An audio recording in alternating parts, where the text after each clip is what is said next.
It's Victoria with Metabolic Health Summit, and we have a great live in store for you today with my fellow co-hosts, Dr. Dominic D'Agostino and Dr. Angela Poff from the University of South Florida, two incredible scientists. And we're going to be answering your keto questions. And there's Dominic right now. We're going to be adding him in here in just a second. We're going to be answering your keto questions. So post below if you're hopping in right now. Let me add Dom in here. And away of general admission tickets to Metabolic Health Summit 2019. All right, we're trying to add Dom in. Fingers crossed. Hey! Hey! How's it going? I can hear you and see you. Yay, good news. Yes, and for those of you who are jumping in that were wondering why we weren't on right at 2 o'clock, well, technology was not on our side today. So struggling a little bit. But I was just mentioning to everybody who's sort of jumping into the live that we're going to be not only talking about Metabolic Health Summit, what's going on, we're going to be answering keto questions. I have some great questions from people on Facebook, Instagram that I'm going to throw at you guys today. Because you're two of the top researchers on this topic, ketosis, metabolic therapy in the world. And we're going to be bringing in some incredible people to Metabolic Health Summit to talk about a variety of topics. So thank you. Yeah, thanks for bearing with us, Scott. He said, no problem. Very understanding viewers today on our technical issues. But we're going to be giving away, and I'm so excited to announce this. I'll mention the first part, and then I'll let you guys mention the second giveaway that we're doing today. So the first part of the giveaway, first of all, the way you qualify for our giveaway today is you've got to like this live, share it right now, so as it's happening, and then also comment below and tag a friend for us. So all those ways to bring more people into the room, because we're talking about a really important topic today, which is ketosis, metabolic therapy, its application in human health all the way to disease. So we want more people in here. Share, like, comment, and we're giving one ticket to 2019 general registration to Metabolic Health Summit. It's worth $450. And you guys want to mention what else we're giving away? Sure. We are also giving away one ticket to the 2020 event, which is going to be in Long Beach, January 30th to February 2nd, 2020. So we're really excited to already be looking ahead to next year's event. Yes, I know. I'm so excited. I can't believe we're talking. We haven't even had 2019 yet. 2019 is going to be amazing, but we're so excited that we've secured 2022. So like, comment, share as this is going on. Ask questions below, because for those of you who don't know, I want to introduce Dr. Dom D'Agostino and Dr. Angela Poff and share a little bit about their work and then kind of how we all met. So you guys have a little bit of background for those who may be jumping on and have no idea who you're talking to right now. These two are scientists at the University of South Florida. They're doing incredible research in both cancer as well as human performance and under environmental extremes. I won't steal your thunder. If you guys want to share a little bit about what's going on in the lab, I know you're very busy, but please explain a little bit more. Go ahead, Dom, you kick it off. Well, maybe there's people there that haven't seen us before or whatever. So a little bit of my background. I studied since 2004 as a postdoctoral fellow. I was studying the physiology, the biochemistry of extreme environments, and that includes oxygen toxicity, which is a limitation for our Navy SEAL divers.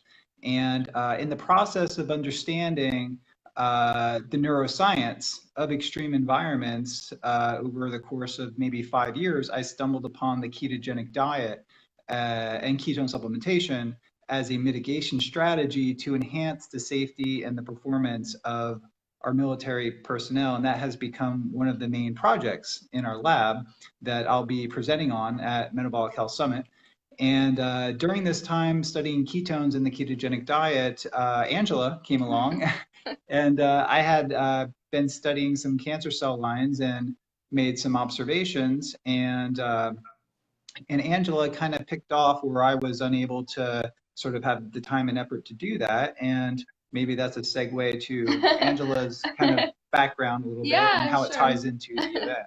Yeah, so this was, I guess, 2010, and I came to University of South Florida. I was looking for a lab to do my doctoral research in, and met Dr. D'Agostino, and he was talking about the work in his lab, looking at oxygen toxicity seizures, which was the primary focus of the lab at that point.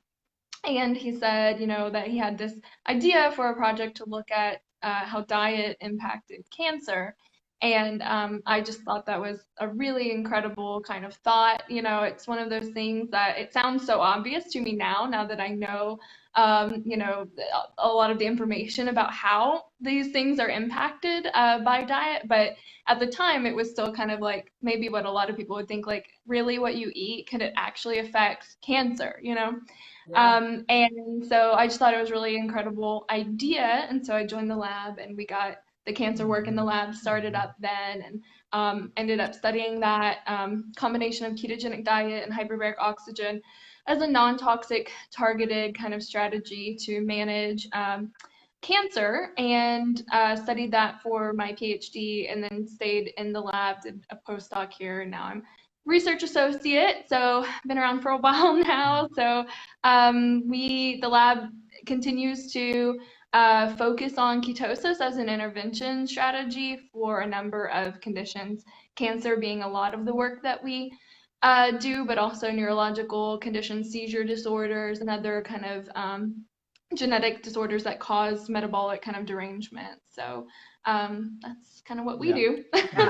And you both will be speaking as well as planning the event alongside myself. You guys will both be speaking on what's going on in the lab, your research with both under environmental extremes to cancer metabolism. And it's just fascinating what you guys are doing out there. And I'm very excited to kick this off with you both. I can't believe it's like 20 days away, and like 2 hours, I don't know, 53 seconds, something like that. Who's counting? But so it's coming up really, really fast. And the way we all actually met was through our presenting sponsor, Epigenics Foundation. So I head up all of their ketogenic protocols for both Epigenics, and then a program underneath that, which is Keto Pet. And so we've done work on taking the incredible research of Angela and Dom in the lab, and really said, how do we start working with people and dogs and validating this diet right away? And so Keto Pet was first founded, and that's where we rescued dogs with naturally occurring forms of cancer and put them on a ketogenic diet,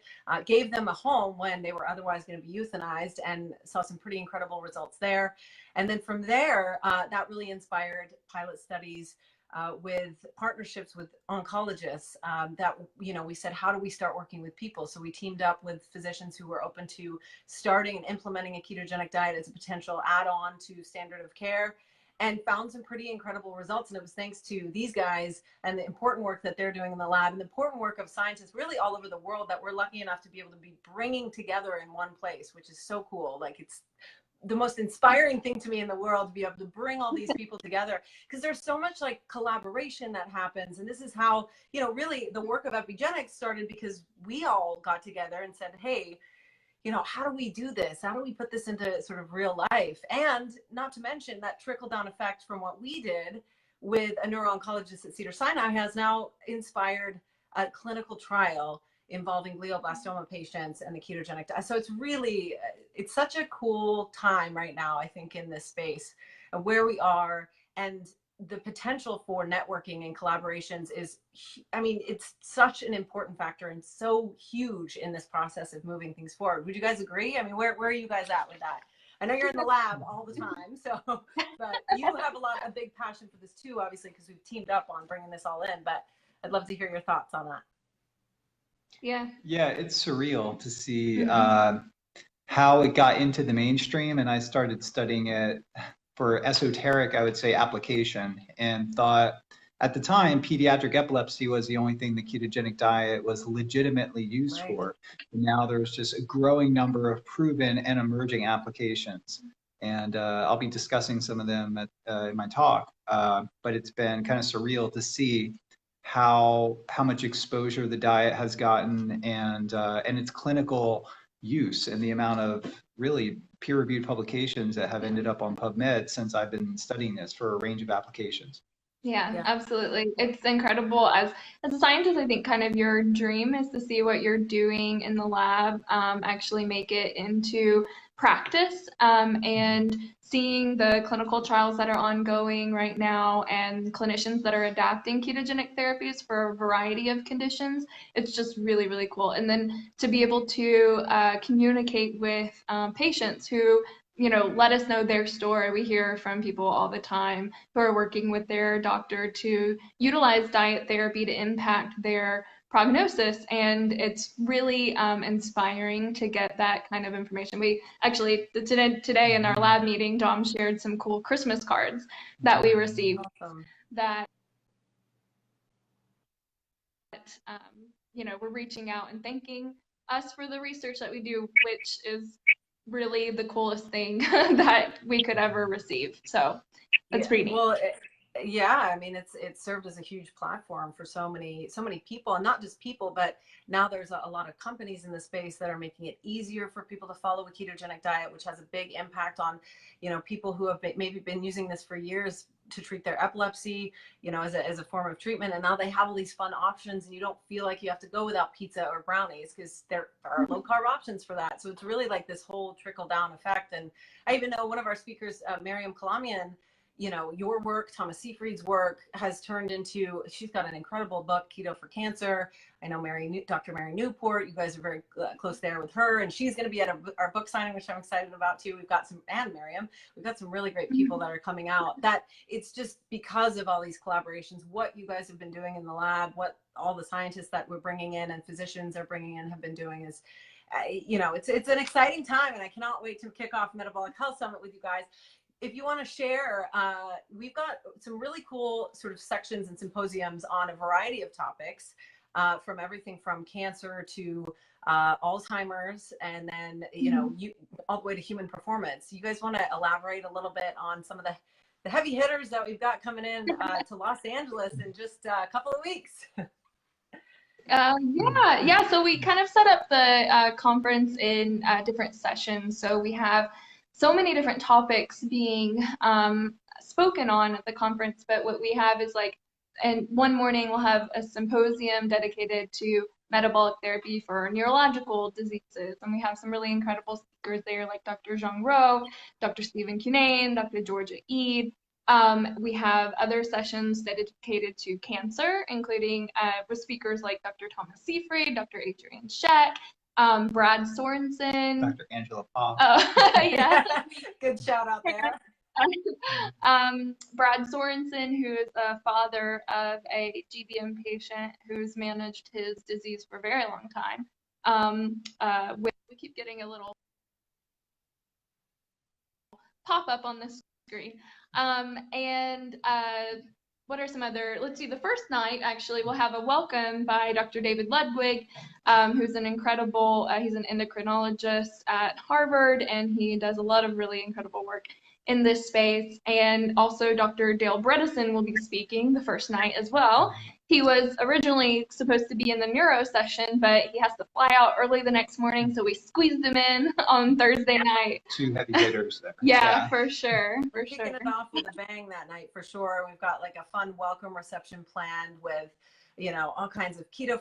We're really trying to bring an experience for people where they get, the best, sort of the latest research in this space. Let's have an evidence-based conversation around all of these topics and what's happening actually, including even in a scientific poster session where we're bringing in people who are not maybe presenting, but they have this opportunity where they can present abstracts and showcase work, some of which has not even been published yet. So that'll be a really cool experience during our reception on Friday night. So there's a reception essentially each night except for Saturday. We've got some big events in store with the VIP and our gala dinner.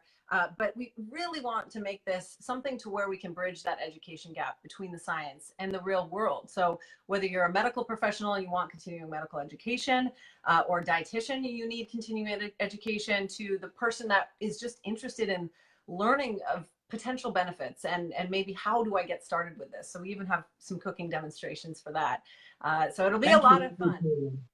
Networking too. I want to emphasize too that there's so many opportunities here to connect with, the scientists that you're following or the company, just to be able to network with people who share a common interest in this. And that I think this event will probably be the best networking event that has ever, maybe I'm biased, but probably the best networking event in this space that you'll come across.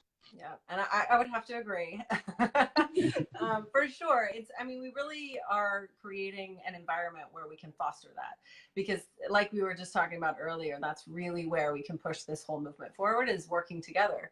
And that's where the magic happens, in my opinion, and I know yours as well. So I'm so excited. We're giving away a ticket, actually one ticket to 2019, which is January 31st through February 3rd. So literally like 20 days away.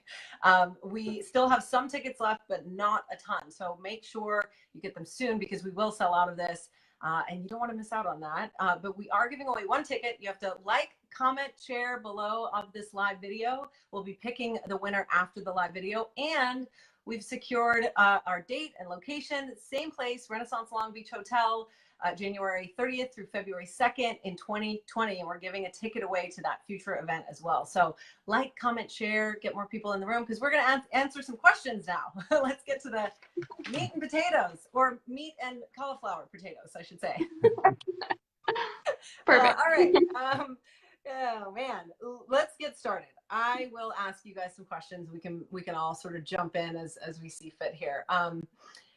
So we've got, let's kick it off with a really interesting question here. From somebody named Josh, do the types of fat have an impact or an effect on ketone production?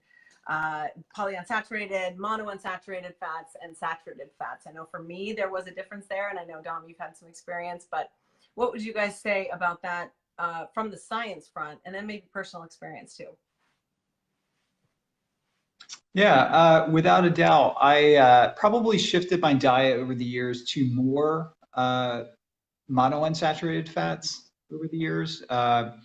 It was very heavy dairy-based ketogenic diet when I started, because I did the classical ketogenic diet. I was using Eric Kossoff's book back in 2008 or 9.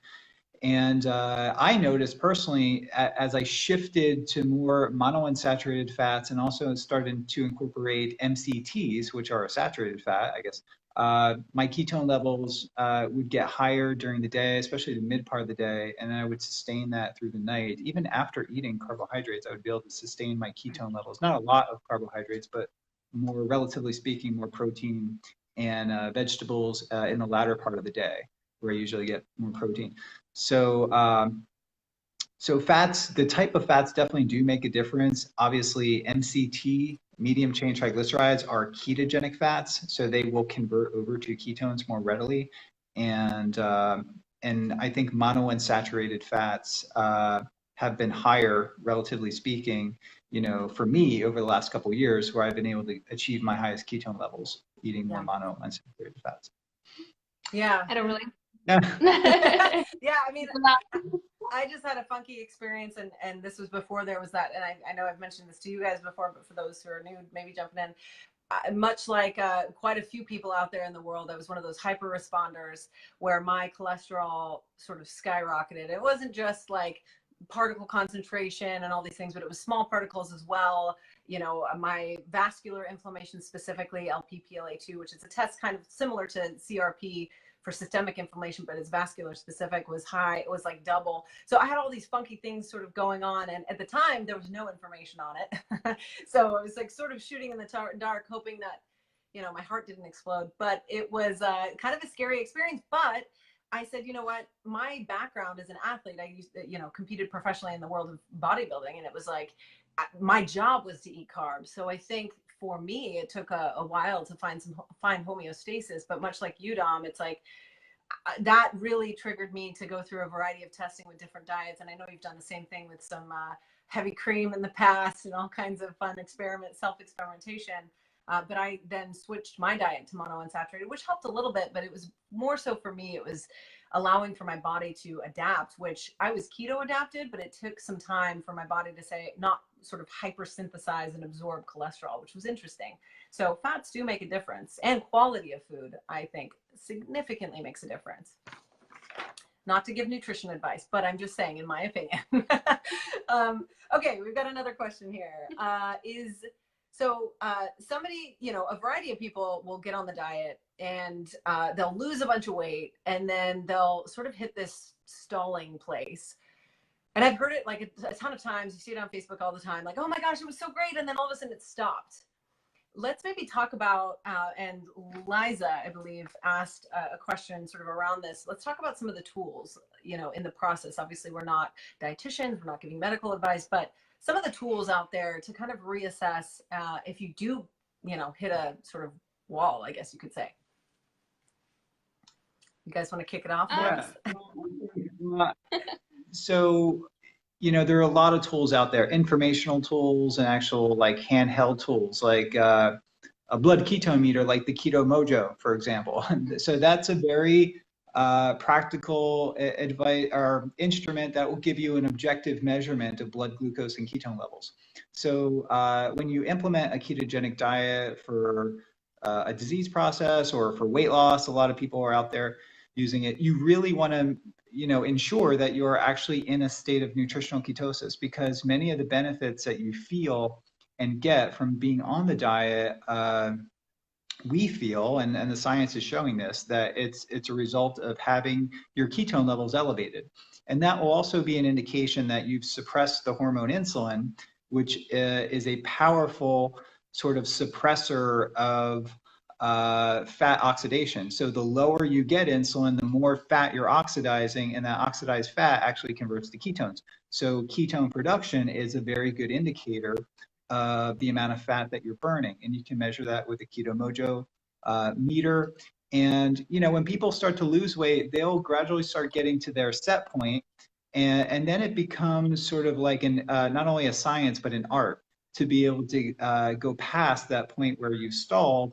And I would advise using a coach. There's a lot of books out there. We have a book on our website, ketonutrition.org, called Fat Loss Forever. And it's a book by Lane Norton and Peter Baker. And we have a chapter in there on the ketogenic diet specifically for weight loss. And it really gives an in-depth analysis of how to implement the ketogenic diet if you're going to use it for a fat loss and fat loss sustainment approach. So, I'll just throw in, weight loss is not my primary interest scientifically. But speaking from experience, I know that when I'm dieting, I think it's very important if someone reduces their caloric intake on a daily basis. The longer you do that chronically, your basal metabolic rate will drop to basically start to more match that caloric intake that you have. So you will actually burn less calories at rest simply by chronically under eating. And I think a lot of people will meet this, this plateau, and they might say, I'm eating 1,200 calories a day and I'm not losing any weight. How is it possible? Well, unfortunately, your metabolism has slowed. So for me personally, I tend to, if I'm trying to lose some weight every couple of days, I go back to more of like a normal or even a little bit higher caloric intake. And it seems to avoid that plateau for me, at least. It's also, it's important to know your metabolism does slow down. If you have 20 pounds of fat to lose and you lose 15 pounds of it, your thyroid will be lower. Just it's biology that if your fat stores are lower, if you're a lean individual, if you go from being a fat individual to lean, like your hormones will go lower once you start reaching your set point or get below your set point, which a lot of people are trying to do. Your body will fight to stay at a certain set point to bring it back up. So it'll be natural, especially if you lose weight relatively fast, that your metabolism will slow and you'll see some changes in these hormone levels. So gradual is always better, 1 or 2 pounds per week. I would not recommend losing more than that, but there's a lot of strategies that you feel using. Yeah, and to your point on, when I think a lot of people out of the gate, especially for many women, they think, oh gosh, I got to slash my calories in half and go, all in. And the beautiful thing about the ketogenic diet is really kind of, for lack of better words, sort of self-regulating, in that it really is helpful to control sort of appetite. You find that you don't necessarily need to eat as much. You're not thinking about food all the time. One of the great benefits that why I like it, because I used to eat like it was my job, because it was. And I think people just go really way too fast too soon, and they drop all this weight, and it's great, but then their metabolism is sort of in this place where they're in this place where it's like, okay, we got to sort of rebuild back out. It even happened with athletes that I've worked with in years past. I used to coach athletes, and we would find that often many of these athletes would go on extremely low caloric diets for extended amounts of time, and it was sort of essentially rebuilding for even longer than that, double the time following that time period, which would dramatically impact their ability to be able to lose fat following that sort of round of weight loss. So it's really interesting. People think they have to go extreme, but your point to like 1 to 2 pounds a week, you know, initially people will lose a lot of water weight up front, which is something to kind of keep in mind. Even dogs, in my work with Keto Pet, dogs will kind of go through that process, and it can be kind of scary, not scary per se. If you're dealing with a dog with cancer, that's a totally different ballgame than if you have an obese dog. But even dogs can lose a lot of water weight and go through the keto flu. So I think there's a lot of things to think about. Intermittent fasting is also a really powerful tool as well, which we actually have a question here about if you recommend fasting going along with the keto lifestyle. And I really feel they go really well hand in hand. If you were to tell me to fast when I was still in my carby days, I would have said, you're insane. I have to eat all day long, certain amount of carbohydrates. But now it's sort of been this freeing thing where you get into that metabolic state of ketosis, and it's so much easier to fast. And there can be a lot of benefits to that. If you guys want to explain your thoughts on that front, that would be great. Yeah, well, I'll say the ketogenic diet makes intermittent fasting easy. The first meal I had was just like an hour or two ago. I had a Primal Nutrition, one of their bars, and it was maybe 100 calories or something like that. And that's the only food I've had all day. And here, you know, it's 5, almost 6 o'clock, and I'm not hungry. And that would not have been the case a decade or more ago when I was not on the ketogenic diet. So it's it kind of liberates you from those hunger pangs, and it has allowed me to get a lot more work done and feel a lot more energetic, and not have those highs and lows from the glucose fluctuations during the day. So it's a very practical approach for me, and just as a lifestyle. Yeah, I mean, it seems like something that most people who are in ketosis kind of naturally slide into some amount of time restricted feeding just because they go longer without feeling hungry like that. So I think it would be hard to kind of separate them a lot of the times. And there's some really exciting sort of emerging, research that's coming out and has been around for quite some time around fasting in general. So I think its application obviously in disease too is an exciting place as well, you know. So that's really, and we'll be talking a lot about that at the Metabolic Health Summit. So do you guys have time for one more question here? We've got. Sure. I know it's late over there. It's like 5 o'clock at night. All right, one more question, and let's see here. Is the daily amount of carbohydrates recommended different for everybody depending on their weight? Now, this is sort of a recommendation question, but I would say in general, just in terms of thresholds of being able to maintain ketosis for people is quite different. If you guys want to comment on that. Yeah, absolutely. We're all unique metabolic entities, and we all require or have a different carbohydrate threshold that would allow us to get into that nutritional ketosis sort of fat burning state, right? And it depends a lot upon our total calorie intake. So if we're on a ketogenic diet and we have a calorie deficit, it's much easier to get into ketosis with a little bit more carbohydrates if you have a calorie deficit. Or if you're exercising and you're really depleting that liver glycogen, which is kind of a barometer that can determine whether or not you get into a state of ketosis. So if you, for example, if you cheat on your diet and eat 200 grams of carbohydrates or 300 grams on a Monday, it may take you till Wednesday or Thursday to get into a state of ketosis again. Whereas if you just cheat and have 1 or 2 candy bars, you know, under 100 grams of carbs, you could likely be in, in 24 hours back into ketosis and feeling the benefits of ketosis.